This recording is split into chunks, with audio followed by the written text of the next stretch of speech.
بسم اللہ الرحمن الرحیم۔ السلام علیکم ورحمۃ اللہ وبرکاتہ۔ انسانی تاریخ کا سفر حیرت انگیز واقعات سے بھرا پڑا ہے، لیکن اس تاریخ میں ایک ایسے نبی گزرے ہیں جنہیں اللہ نے وہ بلند مقام اور ذہانت عطا کی جو بہت کم انسانوں کے حصے میں آئی۔ وہ تہذیب انسانی کے پہلے معمار تھے۔ وہ پہلے انسان تھے جنہوں نے قلم ہاتھ میں لیا اور علم کو محفوظ کیا۔ وہ پہلے انسان تھے جنہوں نے بے ڈھنگے لباس کی جگہ کپڑے سی کر پہننے کا سلیقہ سکھایا، اور وہ پہلے انسان تھے جنہوں نے ستاروں کی گردش کا علم سیکھا۔ یہ داستان ہے آدم ثانی حضرت نوح علیہ السلام کے پردادا اور اللہ کے برگزیدہ نبی حضرت ادریس علیہ السلام کی۔ آج کی اس تفصیلی نشست میں ہم جانیں گے کہ انہیں ادریس کیوں کہا جاتا ہے، ان کے دور میں دنیا کن عجیب و غریب حالات سے گزر رہی تھی، اور قرآن کے اس پراسرار جملے کا کیا مطلب ہے کہ ہم نے انہیں بلند مقام پر اٹھا لیا۔ حضرت ادریس علیہ السلام حضرت آدم علیہ السلام اور حضرت شیس علیہ السلام کے بعد مبعوث ہونے والے تیسرے بڑے نبی ہیں۔ مورخین اور علماء کرام جیسے کہ حافظ ابن کثیر رحمۃ اللہ علیہ اپنی کتاب قصص الانبیاء میں لکھتے ہیں کہ آپ کا نسب حضرت آدم تک 5 واسطوں سے پہنچتا ہے۔ آپ کا نام مبارک اخنوخ اینوک تھا، لیکن قرآن مجید میں آپ کو ادریس کے نام سے پکارا گیا۔ عربی زبان میں لفظ ادریس کا مادہ درس ہے، جس کا مطلب ہے بہت زیادہ پڑھنے اور سیکھنے والا۔ آپ بچپن ہی سے حضرت شیس علیہ السلام اور حضرت آدم علیہ السلام کے صحیفوں کا کثرت سے مطالعہ کرتے تھے اور علم و حکمت کی باتوں میں کھوئے رہتے تھے، اسی لیے اللہ نے آپ کو ادریس کا خوبصورت لقب عطا کیا۔ آپ کی پیدائش حضرت آدم علیہ السلام کی وفات کے تقریباً 100 سال بعد ہوئی۔ آپ بابل یعنی موجودہ عراق کے علاقے میں پیدا ہوئے اور وہیں سے انسانیت کی اصلاح کا بیڑا اٹھایا۔ یہ وہ دور تھا جب انسانیت ایک بڑے اخلاقی بحران اور تقسیم کا شکار ہو چکی تھی۔ انسان 2 واضح گروہوں میں بٹ چکے تھے۔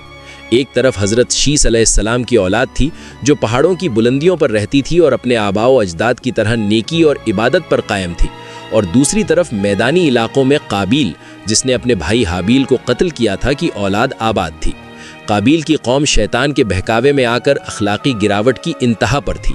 وہاں بے حیائی، ناچ گانا، شراب نوشی اور ایک دوسرے پر ظلم عام ہو چکا تھا۔ شیطان نے پہلی بار وہاں موسیقی کے آلات ایجاد کروائے اور مرد و زن کے آزادانہ اختلاط کی بنیاد ڈالی۔ آہستہ آہستہ پہاڑی لوگ بھی ان کی چمک دمک اور ظاہری خوبصورتی سے متاثر ہو کر نیچے اترنے لگے، اور یوں نیکی اور بدی کا فرق مٹنے لگا۔ ایسے پرفتنہ اور نازک وقت میں اللہ نے حضرت ادریس علیہ السلام کو نبوت کا تاج پہنایا۔ قرآن کریم میں سورہ مریم کی آیات میں اللہ فرماتا ہے کہ اور کتاب میں ادریس کا ذکر کیجئے، بے شک وہ بڑے سچے نبی تھے اور ہم نے انہیں بلند مقام پر اٹھا لیا۔ حضرت ادریس علیہ السلام نے اپنی دعوت کا آغاز انتہائی حکمت اور تدبر سے کیا۔ آپ نے لوگوں کو سمجھایا کہ یہ عارضی لذتیں تمہیں ہمیشہ کی بربادی کی طرف لے جا رہی ہیں۔ آپ نے فرمایا کہ دنیا کی محبت اور آخرت کی فکر ایک دل میں جمع نہیں ہو سکتی۔ آپ نے لوگوں کو اللہ کی وحدانیت کی طرف بلایا اور شرک اور بت پرستی کے خلاف آواز بلند کی، لیکن افسوس ان کی قوم عیش و عشرت میں اس قدر ڈوب چکی تھی کہ بہت کم لوگوں نے آپ کی پکار پر لبیک کہا۔ جب بابل کے لوگوں کی سرکشی حد سے بڑھ گئی تو آپ نے ہجرت کا فیصلہ کیا اور اپنے مٹھی بھر وفادار ساتھیوں کے ساتھ دریائے نیل کے کنارے یعنی مصر کی طرف چلے گئے، جہاں آپ نے ایک نئی اور پاکیزہ بستی کی بنیاد رکھی۔ حضرت ادریس علیہ السلام کی شخصیت کا سب سے روشن پہلو یہ ہے کہ آپ صرف ایک مذہبی پیشوا نہیں تھے، بلکہ آپ انسانی تاریخ کے پہلے عظیم سائنسدان، ماہر فلکیات اور موجد یعنی انوینٹر بھی تھے۔ روایات کے مطابق اللہ تعالیٰ نے آپ پر 30 صحیفے نازل فرمائے تھے، جن میں دین کے ساتھ ساتھ دنیاوی علوم بھی شامل تھے۔ ابن کثیر اور دیگر مفسرین لکھتے ہیں کہ حضرت ادریس علیہ السلام وہ پہلے انسان ہیں جنہوں نے قلم ایجاد کیا اور لکھنا شروع کیا۔ اس سے پہلے علم صرف سینے یاد رکھا جاتا تھا، لیکن آپ نے علم کو تحریر میں لا کر اسے رہتی دنیا تک محفوظ کرنے کا طریقہ سکھایا۔ یہ انسانی تہذیب کا ایک بہت بڑا انقلاب تھا۔ اسی طرح آپ سے پہلے انسان جانوروں کی کھالیں اپنے جسم پر لپیٹ کر گزارا کرتے تھے، جو کہ تہذیب کے منافی تھا۔ حضرت ادریس علیہ السلام وہ پہلے شخص تھے جنہوں نے سوئی ایجاد کی، دھاگا بنایا، کپڑا بننا سکھایا اور لباس سلائی کر کے پہننے کا طریقہ رائج کیا۔ آج دنیا میں جتنے بھی درزی ہیں اور جو بھی شخص سلا ہوا لباس پہنتا ہے، یہ دراصل حضرت ادریس علیہ السلام کی ایجاد اور سنت ہے۔ کہا جاتا ہے کہ آپ کا روحانی مقام اتنا بلند تھا کہ جب آپ سوئی چلاتے تو ہر ٹانکے پر سبحان اللہ اور الحمدللہ پڑھتے تھے، اور یہی نور ان کپڑوں میں منتقل ہوتا تھا۔ اس کے علاوہ آپ پہلے شخص تھے جنہوں نے ستاروں کی چال، موسموں کے تغیر اور علم فلکیات یعنی اسٹرونومی میں مہارت حاصل کی۔ آپ نے ریاضی یعنی میتھمیٹکس کے بنیادی اصول وضع کیے۔ آپ نے ہی پہلی بار شہروں کی باقاعدہ منصوبہ بندی یعنی اربن پلاننگ کی بنیاد رکھی اور لوگوں کو جنگلوں اور غاروں سے نکال کر منظم شہروں میں بسنا سکھایا۔ روایات کے مطابق آپ کے دور میں 188 سے زائد شہر آباد کیے گئے، جن میں ہر قسم کی سہولیات کا خیال رکھا گیا۔ آپ کی عبادت، ریاضت اور اللہ سے محبت کا عالم یہ تھا کہ فرشتوں میں بھی آپ کا چرچا تھا۔ روایات میں آتا ہے کہ اس دور میں روئے زمین پر بسنے والے تمام انسانوں کے مجموعی نیک اعمال کے برابر اکیلے حضرت ادریس علیہ السلام کے نیک اعمال روزانہ اللہ کی بارگاہ میں پیش کیے جاتے تھے۔ آپ دن کو اکثر روزہ رکھتے اور رات بھر اللہ کی عبادت میں مشغول رہتے۔ آپ نے اپنی قوم کی تربیت کرتے ہوئے حکمت کے ایسے موتی بکھیرے جو آج بھی دانائی کا خزانہ سمجھے جاتے ہیں۔ آپ فرمایا کرتے تھے کہ خوش بختی ہے اس کے لیے جو اپنے نفس کا محاسبہ کرے اور اپنے رب کے سامنے عاجزی اختیار کرے۔ آپ نے ہی سب سے پہلے ناپ تول کے پیمانے مقرر کیے اور لوگوں کو عدل و انصاف کے ساتھ کاروبار کرنا سکھایا۔ صرف یہی نہیں، حضرت ادریس علیہ السلام وہ پہلے نبی تھے جنہوں نے اللہ کی راہ میں جہاد کا علم بلند کیا۔ جب قابیل کی اولاد میں فتنہ و فساد اور ظلم حد سے بڑھ گیا اور انہوں نے کمزوروں کو ستانا شروع کیا تو آپ نے اپنے ماننے والوں کا ایک منظم لشکر تیار کیا۔ یہ تاریخ کا پہلا موقع تھا جب حق اور باطل کے درمیان باقاعدہ جنگ ہوئی اور ہتھیاروں کا استعمال کیا گیا۔ آپ انتہائی بہادر تھے اور جنگی حکمت عملی کے ماہر تھے۔ اللہ نے آپ کو زبردست فتح عطا فرمائی اور آپ نے زمین سے فساد کو ختم کر کے دوبارہ عدل و انصاف کا نظام قائم کیا۔ آپ کی اسی سچائی اور بہادری کی وجہ سے اللہ نے قرآن میں آپ کو صدیق یعنی بہت سچے کے لقب سے یاد کیا۔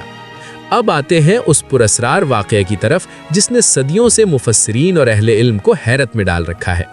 قرآن کہتا ہے اور ہم نے انہیں بلند مقام پر اٹھا لیا۔ اس آیت کی تفسیر میں دو مشہور اقوال ہیں۔ پہلا قول یہ ہے کہ اللہ نے ان کے مرتبے کو مانوی طور پر بلند کیا، اور دوسرا قول جو زیادہ مشہور اور جمہور کا ہے وہ یہ ہے کہ اللہ نے انہیں جسم سمیت زندہ آسمانوں پر اٹھا لیا۔ مشہور مفسر ابن جریر طبری رحم اللہ اور دیگر محدثین ایک روایت نقل کرتے ہیں کہ حضرت ادریس علیہ السلام کا ایک فرشتہ دوست تھا جو اکثر آپ کی زیارت کو آتا۔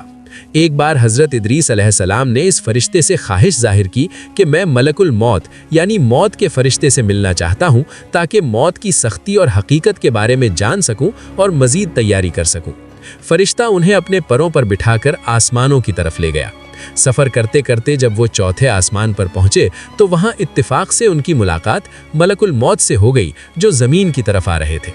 ملک الموت حضرت ادریس کو زندہ وہاں دیکھ کر حیرت زدہ رہ گئے۔ فرشتے نے پوچھا کہ آپ حیران کیوں ہیں؟ تو ملک الموت نے کہا، سبحان اللہ، مجھے ابھی اللہ نے حکم دیا تھا کہ میں ادریس کی روح چوتھے آسمان پر قبض کروں، اور میں سوچ رہا تھا کہ ادریس تو زمین پر ہیں، میں انہیں چوتھے آسمان پر کیسے پاؤں گا؟ لیکن اللہ کی شان دیکھیے کہ وہ خود یہاں پہنچ گئے۔ چنانچہ وہیں چوتھے آسمان پر آپ کی روح قبض کر لی گئی اور آپ کو اعلیٰ علیین میں مقام ملا۔